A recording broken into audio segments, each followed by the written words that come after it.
The veil of blindness. Have you ever stared directly at something and still missed it?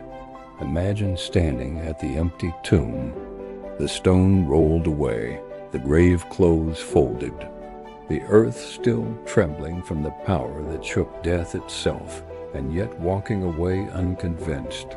How could anyone miss that? This is the story of the veil. Jerusalem was loud that morning. Whispers raced through the streets like wildfire. The tomb is empty. His body is gone. Some say angels were there, but inside a dim chamber near the temple courts, a different story was being written. The chief priests sat in a tight circle. Their faces were tense, not with grief but with fear. One of the guards stood before them, his armor still dusted with the memory of terror. "I saw it," he said, voice shaking. "There was a light, brighter than lightning. The stone rolled by itself. We fell like dead men." Silence. The priests exchanged glances. If this were true, everything they had built would collapse. One of them leaned forward, sliding a heavy bag of silver coins across the table. "You will say," he said quietly, "that his disciples came at night and stole them while you slept." The guard hesitated. "But you will say it," the priest repeated. And just like that, a veil was woven, not of cloth, but of fear, of pride, of religion protecting itself. The tomb was empty, but their hearts were not. They chose blindness. Years later, in the bustling city of Corinth, a young believer named Demas sat in the back of a gathering, confused. "I don't understand," he whispered to his friend Lydia. "I hear the message about Jesus, but it feels distant, like something is blocking me." Lydia had heard the Apostle Paul teach many times. She leaned closer. "It's not that the message isn't clear," she said gently. "It's that something is covering your sight." Demas frowned. "Covering my sight? I can see you perfectly." "I don't mean your eyes," she replied. "I mean your heart." Paul had taught them that when the good news is hidden, it isn't because it lacks light, it is because something has blinded the minds of those who refuse to see. The enemy doesn't need to erase the truth. He only needs to veil it, and the veil can take many forms.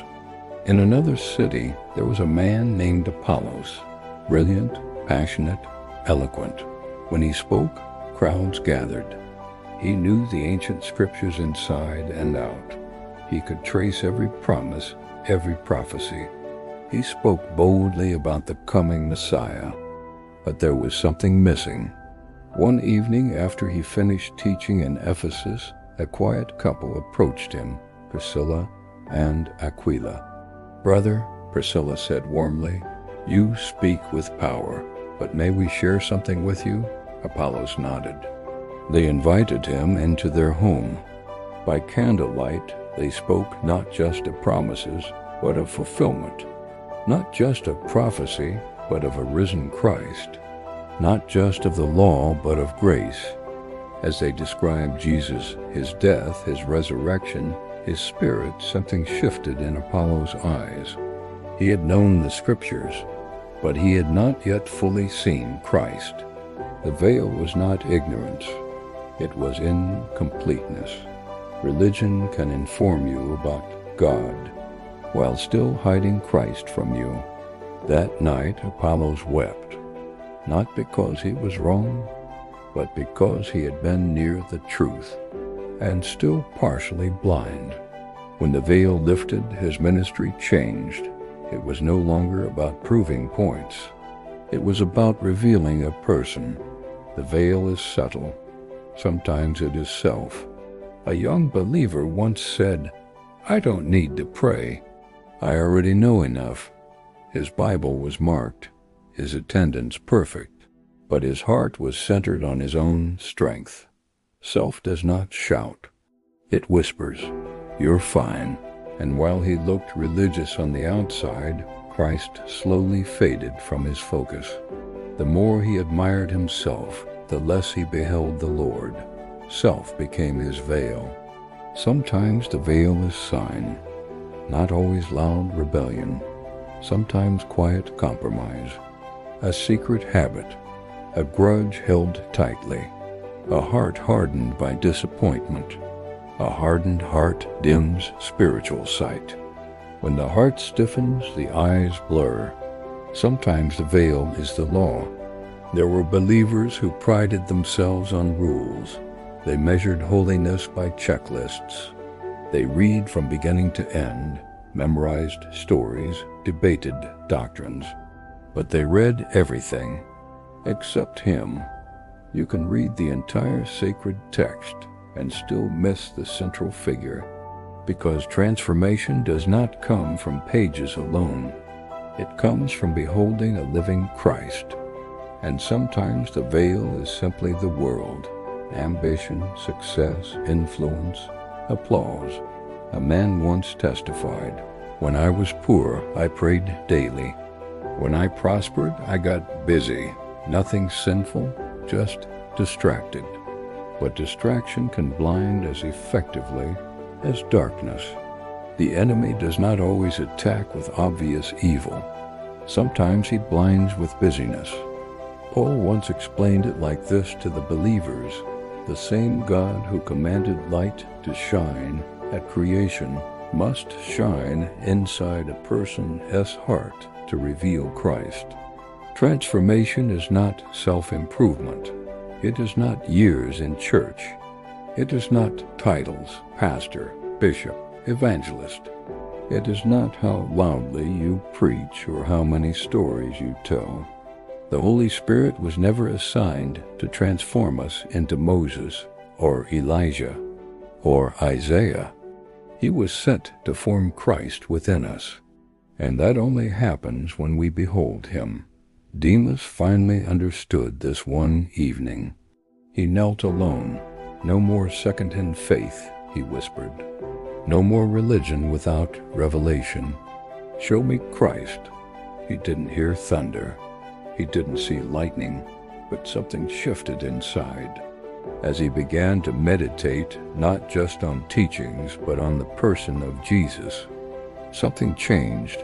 Not his bank account, not his job, not his status, his heart. Old bitterness softened. Pride loosened its grip. Compassion grew where judgment once lived. He found himself loving differently, forgiving quicker, seeking less applause. This was transformation, slow, internal, glorious. The veil had lifted. The religious leaders at the tomb protected their system and remained blind.